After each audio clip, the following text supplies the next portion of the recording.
Halo semuanya, selamat datang di video ini. Nama saya Alex dan pada video yang pertama ini saya akan memberikan tutorial bagaimana cara membuat model controllable text generation yang sangat sederhana. Text generation pada NLP ini sedang sangat populer. Contoh dari perusahaan OpenAI, sebuah perusahaan yang bergerak di bidang AI, pada beberapa waktu lalu telah berhasil menciptakan sebuah model yang bernama GPT-3. Model ini sangat baik dalam memahami teks bahasa manusia, sehingga model ini dapat menghasilkan teks dengan sangat baik. Contoh pengaplikasian dari model ini adalah chatbot, MMORPG Dungeon Text Base, dan berbagai macam lainnya. Jadi, apa itu text generation? Text generation adalah salah satu bidang dari Natural Language Processing atau yang biasa disingkat NLP. Ini dapat mengembangkan pengetahuan berdasarkan perhitungan aritmatika melalui dataset yang diberikan. Jadi singkatnya model AI ini mampu menghasilkan teks natural yang dapat kita pahami. Oke, tanpa berlama-lama, di sini saya akan menggunakan Google Colab. Bagi yang belum tahu, Google Colab adalah sebuah resource yang disediakan Google untuk kita melakukan training ataupun pengaplikasian model AI yang sudah dibuat, atau kita juga bisa membuatnya dari awal. Bagi yang belum tahu, silahkan Google Colab Google gitu. Nah, di sini akan muncul halaman yang paling pertama. Nah, lalu tinggal klik saja. Jika membuat baru, maka pencet New Notebooks. Nah, di sini saya sudah membuat beberapa waktu yang lalu. Saya sudah membuat modelnya. Yang pertama, kita akan menyambungkan Google Drive terlebih dahulu.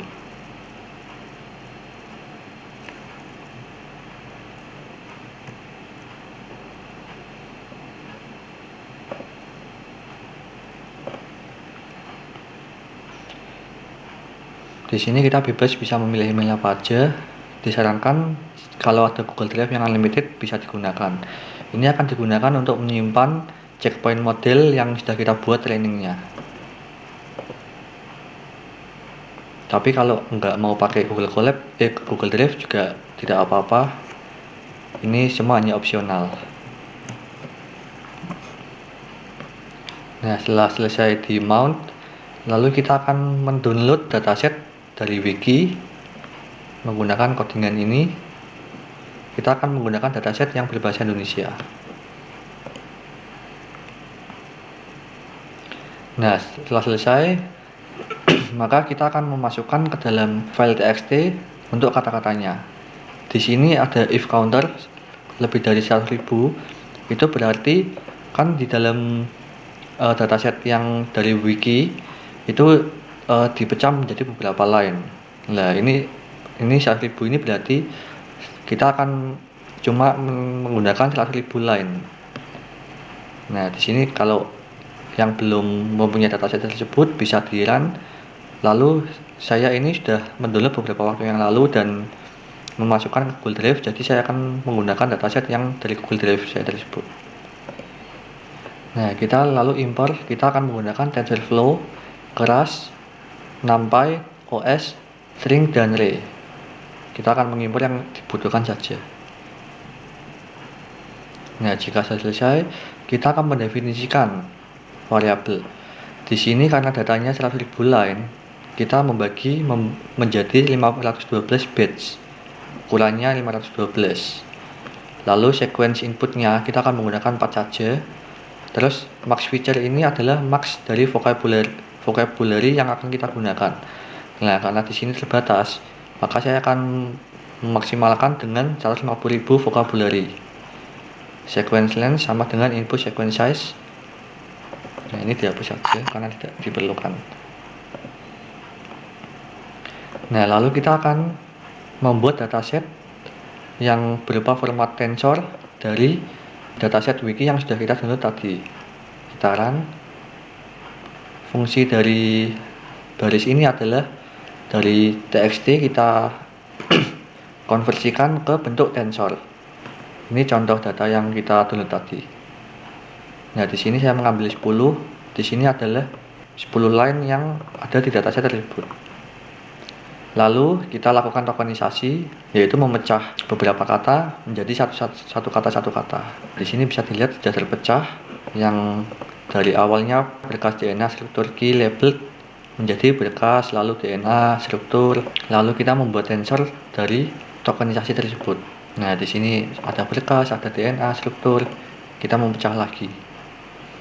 Nah, lalu kita membuat window itu semisal kita mempunyai teks, aku sedang berada di Indonesia. Nah, di sini karena kita menggunakan sequence 4, maka di sini adalah window-nya adalah 4 plus 1. Nah, menjadi gini. Window pertama yaitu kita kasih contoh saja sequence size-nya sama dengan 2 gitu aja. Nah, maka yang pertama kita akan mengambil 2 plus 1. Kita akan mengambil aku sedang berada. Ini window yang pertama. Lalu window yang kedua adalah sedang berada di.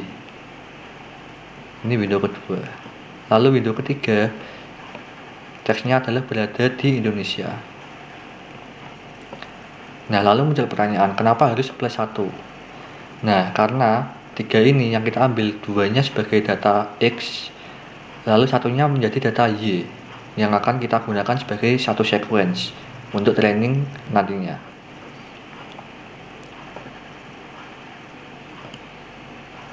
Nah, di sini kita mendapatkan 4 plus 1 sama dengan 5, yaitu satu line berisi 5 kata. Berkas, DNA, struktur, key, label, menjadi 5 kata. Lalu kita flat. Nah, dan hasilnya akan menjadi seperti ini. Kita membuat menjadi format tensor. Nah, seperti yang saya katakan tadi, 4 kata awal akan menjadi X dan satu kata terakhir akan menjadi Y. Bisa dibuktikan di sini. Nah, ini 4 kata awal menjadi X dan satu kata terakhir menjadi Y. Lalu kita dari tokenisasi akan mengubah menjadi string vektor.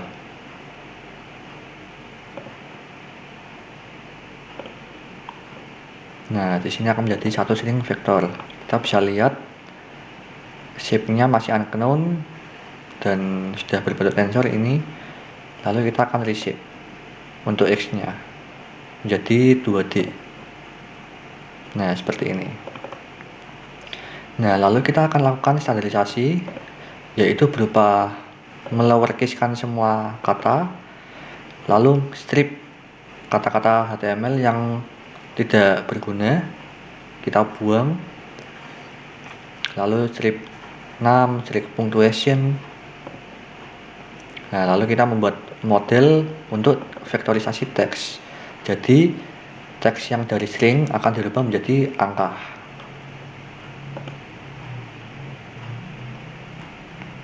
Lalu kita masukkan ke dalam data yang tadi yang sudah diproses. Nah, di sini sudah selesai. Lalu kita cek berapa sih ukuran vocabulary yang kita punya dan 10 vocabulary pertama yang didapatkan. Nah, kita memakai seluruh space yang kita sediakan tadi, yaitu 150.000, dan ini adalah 10 vocabulary pertama. Nah, lalu kita akan melakukan vektorisasi pada teks. Nah, ini untuk awalnya kita lakukan vektorisasi. Nah, setelah itu kita bisa lihat dari string ini akan menjadi angka. Semisal contoh berkas itu menjadi 84, DNA menjadi 1436, struktur menjadi 12708, lain-lain. Kita cek untuk shape-nya. Nah, ini masih unknown. Nanti kita akan rubah shape tersebut. Ini contoh data Y-nya ini. Jadi bisa dilihat yang pertama ini X pertama. Nah, untuk Y-nya yaitu angka ke-1. Lalu data yang kedua dari X, lalu angka yang akan huruf yang akan muncul menjadi 443. Di sini bisa dilihat. Nah, ini seperti yang saya katakan tadi, yang 4 ini berupa X dan 1 ini berupa Y-nya, yaitu prediksinya. Nah, lalu kita membuat variabel bernama trainDS itu untuk menggabungkan antara X dan Y yang akan nantinya digunakan untuk mentraining model yang kita buat nanti. Nah, ini untuk membenarkan shape-nya, ini kan masih unknown, kita akan benerin. Nah, ini sudah 4 dan ini sudah 1. 4 ini didapatkan dari panjang dari 4 kata ini. Ini ada 4 dan ini ada 1, yaitu Y nya emang benar-benar 1. Nah, ini contoh variabel training yang akan kita gunakan untuk mentraining nanti. Di sini ini X nya dan ini Y nya.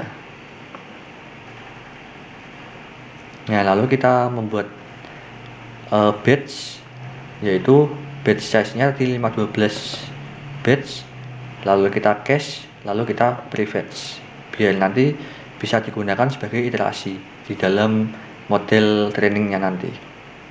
Nah, terus untuk ngeceknya bisa dilihat, nah ini sudah ada 512, ini batch nya, dan ini adalah window tadi 4 tadi yang kita akan gunakan. Ya, lalu kita akan lanjut dengan pembuatan model. Di sini pertama ada input layer dengan shape sesuai sequence yang tadi, yaitu 4. Lalu kita masukkan embedding dengan max feature yang tadi sudah kita deklarasikan sebanyak 150.000 vocabulary. Nah, lalu di sini ada dropouts di sini untuk meminimalisir dari efek overfit. Nah, lalu di sini saya membuat double stack LSTM. Kalau ada yang mau membaca jurnalnya bisa di sini. Di sini dijelaskan kenapa harus menggunakan stack dari LSTM. Biasanya ini untuk membuat model agar menjadi lebih besar. Lalu kita flatten layernya, dan ini untuk output layer kita menggunakan layer dense agar menghasilkan matrix. Nah, di sini kita deklarasikan untuk model LSTM untuk menggunakan model yang di atas. Lalu kita compile model ini dengan loss sparse categorical cross entropy dengan optimizer Adam dan matrix akurasi. Nah, ini jika tadi kita mau menggunakan checkpoint bisa dipakai di sini. Jadi setiap epoch bisa disimpan di Google Drive ataupun bisa disimpan langsung dari Colab di sini. Tapi harap diingat, Google Colab ini hanya menyediakan space hanya 26 GB. Untuk model ini saya sudah train beberapa waktu yang lalu. Itu satu modelnya itu ukurannya 3 GB. Makanya kalau disimpan di sini takutnya nanti space-nya bisa habis, lalu sessionnya bisa crash, jadi harus ulang dari awal lagi. Di sini saya menggunakan checkpoint. Nah, lalu langsung kita train model ini. Di sini saya train beberapa waktu lalu. Saya train itu waktunya hampir 5 jam. Itu sampai epoch ke cuma 45. Nah, saya stop di 45 karena model ini menunjukkan overfit. Jadi saya stop, lalu saya ambil model epoch yang ke 42. Nah, di sini saya load saja model yang sudah saya training beberapa waktu yang lalu. Mari kita tunggu. Nah, di sini saya sudah selesai meload model yang sudah saya training beberapa waktu yang lalu. Lalu yang selanjutnya kita akan mendefinisikan fungsi softmax dan top resampling. Fungsi top resampling adalah teknik yang juga digunakan oleh GPT-2 dan 3, sehingga teknik ini sudah teruji aman. Nah, untuk cara kerjanya yaitu top resampling ini mengambil nilai K yang paling tinggi, lalu kita filter, dan probabilitas nilai K yang sudah diambil ini akan didistribusikan kembali. Kita tinggal run saja, lalu kita membuat fungsi untuk decode sequence untuk nanti output yang akan dihasilkan oleh model ini. Nah, kita membuat fungsi generate text. Di sini saya menggunakan K kedua, 3, 4, dan 5. Lalu di sini fungsi ini mengambil 3 variabel, yaitu model, seed original, dan step. Model ini kita gunakan model yang tadi sudah kita buat. Seed original itu adalah konteks dari teks yang akan nanti dihasilkan oleh si AI. Kita memberikan konteks awal, lalu step ini adalah hasil kata yang akan dihasilkan oleh model AI ini nantinya. Kita langsung saja mengundang model generate text dengan menggunakan model yang sudah kita buat tadi dengan teks awal, yaitu Pulau Bali merupakan salah satu pulau di Indonesia. Mungkin Indonesianya saya ganti menjadi negara. Kita akan melihat apakah model ini bisa menghasilkan teks pertama yaitu Indonesia, dan untuk teks yang dihasilkan ini ada 5, saya rubah menjadi 100 agar kata yang dihasilkan bisa menjadi lebih panjang. Kita langsung saja mulai. Nah, ini untuk run-nya mungkin agak lama. Saya akan kembali setelah berhasil di generate oleh model hasilnya. Nah, di sini kita sudah dapatkan hasilnya. Hasilnya didapatkan dalam waktu 1 menit 56 detik. Nah, di sini untuk teksnya belum terlalu bagus hasilnya. Ini dikarenakan dataset yang kita pakai itu masih sedikit dan modelnya juga masih kecil. Nah, ini kita dapat simpulkan bahwa zaman sekarang AI sudah berkembang secara pesat. AI sudah bisa menghasilkan kata-kata sendiri, walaupun untuk tutorial kali ini masih belum bagus, tapi setidaknya sudah ada peningkatan dalam dunia AI. Nah, lalu beberapa cara agar kita mendapatkan hasil yang maksimal, yaitu satu, dengan cara kita memperbesar dataset. Untuk sekedar info, dataset yang digunakan oleh GPT-2 yaitu sebesar 80 GB menggunakan dataset The Pile. Nah, kita di sini cuma menggunakan dataset yang berukuran cuma 27 MB. Maka dari itu masih sangat kecil jika dibandingkan dengan GPT-2. Lalu yang kedua, kita bisa memperbesar model yang kita gunakan. Untuk sekedar info, GPT-3 itu menggunakan sebanyak 170 miliar parameter. Di sini kita cuma menggunakan beberapa ratus ribu parameter, jadi model ini masih sangat kecil. Lalu yang ketiga, kita juga bisa menggunakan attention layer, yaitu untuk mengetahui topik apa yang sedang diketik oleh kita untuk nantinya diproses oleh AI. Nah, cara ini juga yang dipakai oleh GPT-3. GPT-3 menggunakan attention layer dan menggunakan transformer. Oke, sekian dari video saya. Terima kasih.